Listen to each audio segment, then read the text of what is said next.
Hello नमस्कार। हमारे channel बायोस्टिच में आपका स्वागत है। आज हम डिस्कस करेंगे hormonal control of female reproductive system. Hormones किस तरह से फीमेल रिप्रोडक्टिव सिस्टम को कंट्रोल करते हैं या रेगुलेट करते हैं, आज के इस टॉपिक में हम डिस्कस करेंगे, स्टडी करेंगे। तो आइए समझते हैं कि ये हार्मोन्स किस तरह से एक्टिविटी करते हैं। देखिए, ब्रेन का एक पार्ट होता है जिसको हम हाइपोथैलेमस कहते हैं। हाइपोथैलेमस ये बॉडी के पूरे एंडोक्राइन सिस्टम को कंट्रोल करता है अपनी हार्मोनल एक्टिविटी के द्वारा। इसीलिए इसको supreme commander of endocrine system कहते हैं। ये क्या करता है? ये एक हार्मोन रिलीज करता है जिसको GnRH कहते हैं। इसका फुल फॉर्म होता है gonadotropin releasing hormone. Gonadotropin releasing hormone ये क्या वर्क करता है? ये गोनेडोट्रोपिन रिलीजिंग हार्मोन ये anterior lobe of pituitary gland, ये GnRH हार्मोन जो हाइपोथैलेमस ने सिक्रीट किया है, ये anterior lobe of pituitary gland पर अपना एक्शन करेगा। तो एंटीरियर लोब ऑफ पिट्यूटरी फिर क्या करेगा? ये दो तरह के हार्मोन रिलीज करता है। फर्स्ट जो हार्मोन होगा वो कहलाएगा FSH। इसको कहते हैं फॉलिकल स्टिमुलेटिंग हार्मोन। इसको फॉलिकल स्टिमुलेटिंग हार्मोन कहते हैं। और दूसरा जो हार्मोन निकलेगा वो कहलाता है LH। इसको कहते हैं ल्यूटिनाइजिंग हार्मोन।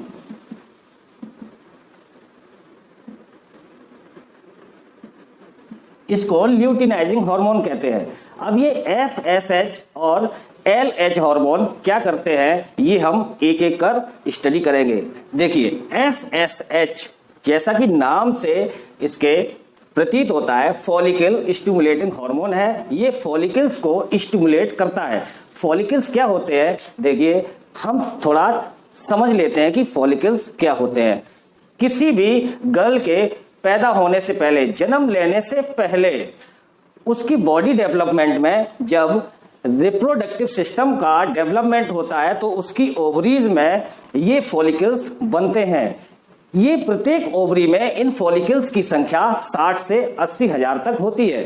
ठीक है, तो ये जन्म लेने से पहले ही उसकी बॉडी में बन जाते हैं। और पैदा होने के बाद जब लड़की मैच्योर होती है, प्यूबर्टी फेज में आती है, यौवन अवस्था में आती है, तब ये फॉलिकल क्या करते हैं? एग फॉर्मेशन करते हैं, ओवम का निर्माण करते हैं, अंडा बनाते हैं। ठीक है, जिससे कि वो बच्चे पैदा कर सके। ठीक है, तो ये FSH यानी कि फॉलिकल स्टिमुलेटिंग हार्मोन क्या करेगा? ये ओवरी के, ये जो ओवरी है, इस ओवरी के 60 से 80 हजार फॉलिकल्स में से किसी एक प्राइमरी फॉलिकल को स्टिमुलेट कर देगा। क्या करेगा? Stimulates one primary follicle of one ovary. ये FSH hormone, follicle stimulating hormone, ये किसी एक ओवरी के किसी एक प्राइमरी फॉलिकल को स्टिमुलेट कर देगा। अब ये जब फॉलिकल स्टिमुलेट हो जाएगा तो ये एग फॉर्मेशन की प्रोसेस को स्टार्ट कर देगा। ठीक है, एग फॉर्मेशन की प्रोसेस स्टार्ट हो जाएगी और ये प्राइमरी फॉलिकल सेकेंडरी फॉलिकल में तब्दील होने लगेगा, बदलने लगेगा। ठीक है, फिर क्या होता है? ये जो फॉलिकल होते हैं उसमें छोटी छोटी सेल्स पाई जाती हैं। इन सेल्स को हम कहते हैं ग्रेनुलोसा सेल्स। ठीक है, इन फॉलिकल में छोटी छोटी सेल्स पाई जाती है, इन सेल्स को कहते हैं ग्रेनुलोसा सेल्स। तो ये ग्रेनुलोसा सेल्स क्या करती हैं? ये एक हार्मोन निकालती हैं जिसको एस्ट्रोजन हार्मोन कहते हैं। एस्ट्रोजन हार्मोन, ये एस्ट्रोजन हार्मोन क्या करेगा, ये एस्ट्रोजन हार्मोन ये जो पिछली मेंस्ट्रुअल साइकिल में, पिछले मासिक चक्र में, ये जो एंडोमेट्रियम है, ये यूट्रस की यानी कि गर्भाशय की जो अंदर की लाइनिंग है, एंडोमेट्रियम लाइनिंग जो रप्चर हो गई थी, डैमेज हो गई थी, जिसकी वजह से मेंस्ट्रुअल ब्लीडिंग हुई थी, उस एंडोमेट्रियम लाइनिंग को ये एस्ट्रोजन हार्मोन फिर से रिपेयर कर देगा, क्योंकि एम्ब्रियो के इम्प्लांटेशन के लिए ये एंडोमेट्रियम लाइनिंग का होना बहुत जरूरी है, इसी पर एम्ब्रियो का इम्प्लांटेशन होता है। ठीक है, तो ये एस्ट्रोजन हार्मोन इस एंडोमेट्रियम लाइनिंग को रिपेयर करने का काम करता है। ठीक है, तो ये इसको रिपेयर्स दी एंडोमेट्रियम। ठीक है, एंडोमेट्रियम को रिपेयर कर देगा। यहां तक समझ में आया आपके? अब क्या होगा, ये जो ल्यूटिनाइजिंग हार्मोन है ये क्या काम करेगा, ये देखिए, ल्यूटिनाइजिंग हार्मोन जब पिट्यूटरी ग्लैंड से सिक्रीट होगा तो इसकी मात्रा एक उच्चतम सीमा तक पहुंचेगी। ये सिक्रीशन होते होते अपने पीक पॉइंट तक पहुंचेगा। इस पीक पॉइंट को क्या कहते हैं, इसको कहते हैं एलएच सर्ज। ये एलएच सर्ज कहलाता है, यानी कि ल्यूटिनाइजिंग हार्मोन का पीक लेवल, सबसे मैक्सिमम लेवल एलएच सर्ज कहलाता है। और ये एलएच सर्ज कब आता है, ये आता है मेंस्ट्रुअल साइकिल के 14वें दिन पर, मेंस्ट्रुअल साइकिल के 14th डे पर ये एलएच सर्ज आता है। ठीक है, 14th डे पर एलएच सर्ज आता है।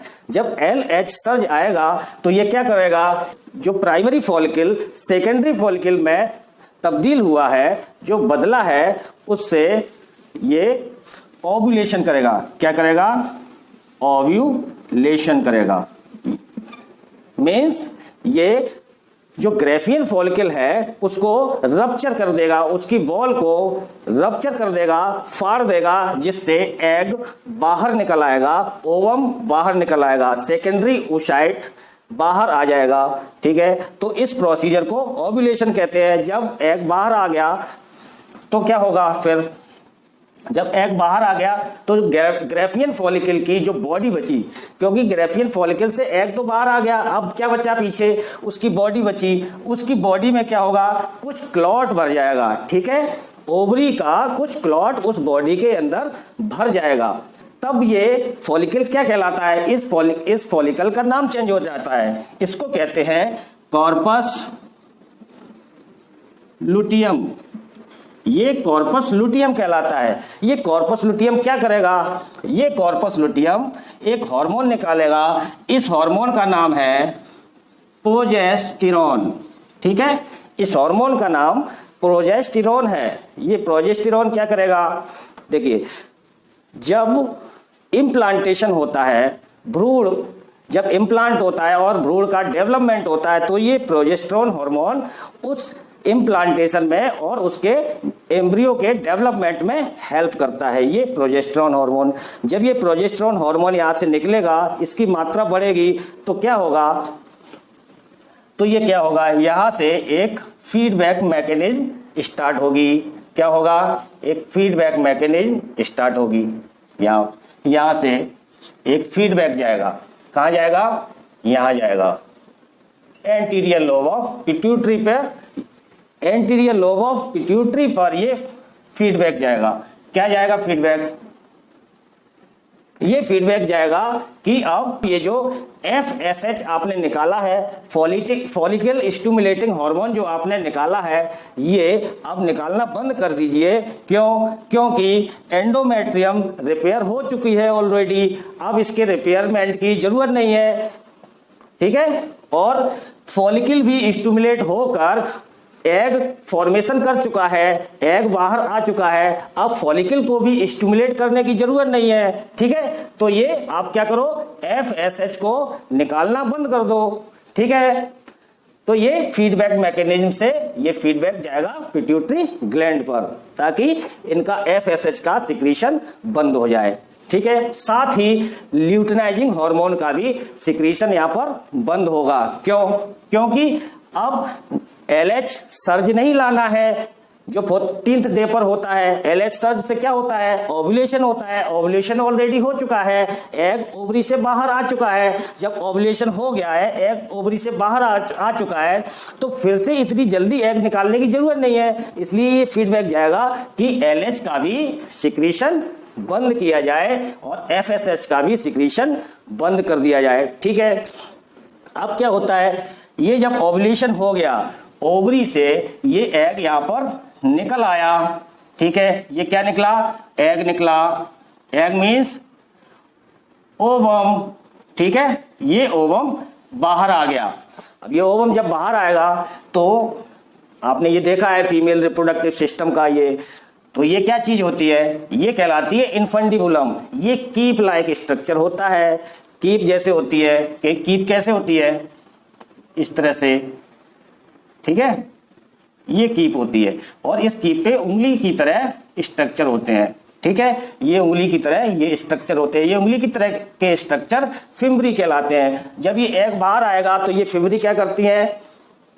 कम टू मी, इस एग को कहेगी कम टू मी, इसको कैच कर लेगी और इस एग को कैच करके यहाँ पर अपने अंदर इस कीप में ले लेंगी। ठीक है। इस कीप में लेने के बाद ये जो है ये नली सी, ये क्या कहलाती है? ये कहलाती है फैलोपियन ट्यूब। यहां से लेकर और यहां तक ये पूरी क्या कहलाती है? फैलोपियन ट्यूब, यानी कि ओविडक्ट कहलाती है। अब ये एग इसमें ओविडक्ट में यानी कि फैलोपियन ट्यूब में आ जाएगा। ठीक है। फैलोपियन ट्यूब में आने के बाद क्या होगा? ये यहाँ पर आ जाता है एम्पुला रीजन। ये फूला हुआ सा जो भाग होता है वहां पर एम्पुला रीजन में ये एग यहाँ से आ जाता है। ठीक है। यहाँ पर जब एग आ जाता है तो क्या करता है? ये एग स्पर्म्स का वेट करता है ताकि ये फर्टिलाइज हो सके। ठीक है। तो यदि फीमेल ने सेक्सुअल इंटरकोर्स कर लिया, स्पर्म आ गए और ये एग यहाँ पर फर्टिलाइज हो गया, तो ये क्या बन जाएगा? जायगोट बन जाएगा। क्या बन जाएगा? जायगोट बनेगा। ठीक है। और जायगोट जब से बनता है प्रेगनेंसी तब से स्टार्ट हो जाती है। तो प्रेगनेंसी कब से स्टार्ट होती है? जब से जायगोट बना। ठीक है। जायगोट बन गया, प्रेगनेंसी स्टेब्लिश हो गई। उसके बाद क्या होता है? फिर ये जो एग है ये क्या बनेगा? ये इसमें डिवीजन, इसकी सेल्स में डिवीजन स्टार्ट होगा। ठीक है। डिवीजन स्टार्ट होगा तो ये जो एग है, ये जायगोट है, ये 1 सेल स्ट्रक्चर होता है, 1 से 2, 2 से 4, 2 और 4 से 8, इस तरह से ये डिवाइड होकर 32 सेल का स्ट्रक्चर बनाएगा। क्या बनाएगा?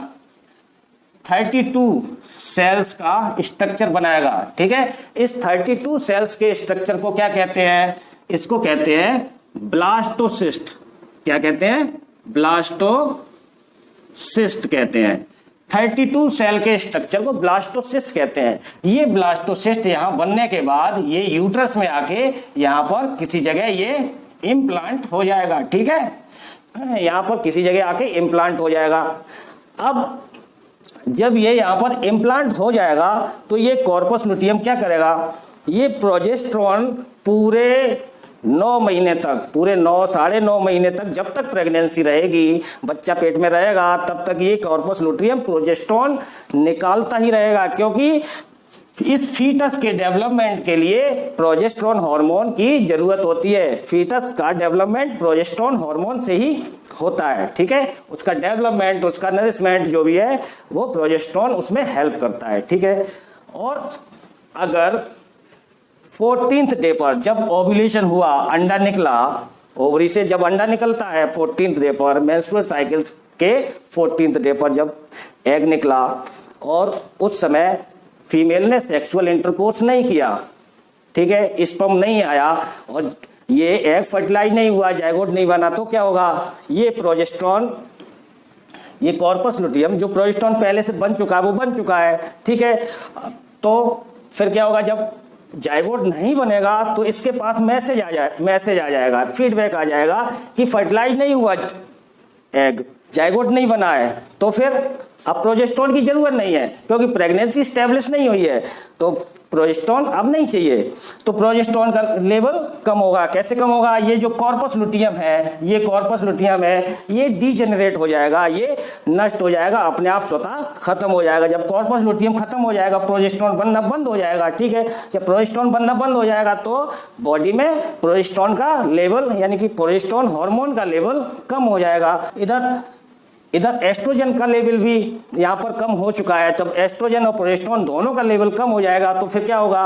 प्रेगनेंसी तो एस्टेब्लिश नहीं हुई है, तो क्या होगा? ये एंडोमेट्रियम लाइनिंग फिर से रप्चर हो जाएगी, फिर से फट जाएगी। ठीक है, फिर से फट जाएगी और मेंस्ट्रुअल साइकिल आ जाएगी। तो इस तरह का ये चक्र चलता रहता है फीमेल रिप्रोडक्टिव सिस्टम में। ठीक है, और नेक्स्ट टाइम फिर से यही प्रक्रिया होगी, फिर से ये एग बनेगा, ओव्यूलेशन होगा। ठीक है, और ये एग फिर से वेट करेगा 14th डे पर कि स्पर्म आए और फर्टिलाइजेशन की क्रिया हो। ठीक है, तो उम्मीद करता हूं कि आपको ये पूरा टॉपिक समझ में आया होगा अच्छी तरह से। Hormonal control of female reproductive system. अगर फीमेल रिप्रोडक्टिव सिस्टम का अगर आपको वीडियो देखना है तो आप हमारे चैनल पे जाकर देख सकते हैं, उसमें पूरे रिप्रोडक्टिव सिस्टम के बारे में मैंने बहुत अच्छी तरीके से समझाया है। ठीक है, तो ये सब समझ लिया आपने। नेक्स्ट वीडियो में हम डिस्कस करेंगे oogenesis के बारे में। ये जो ओवरी से एग बनता है, एग निकलता है, एग फॉर्मेशन कैसे होता है, ओवम कैसे रिलीज होता है, तो ये oogenesis की प्रक्रिया जो है उसके बारे में हम डिस्कस करेंगे। और ये टॉपिक को प्लीज लाइक करो, शेयर करो, सब्सक्राइब करो। मिलते हैं नेक्स्ट वीडियो में, तब तक के लिए जय हिंद।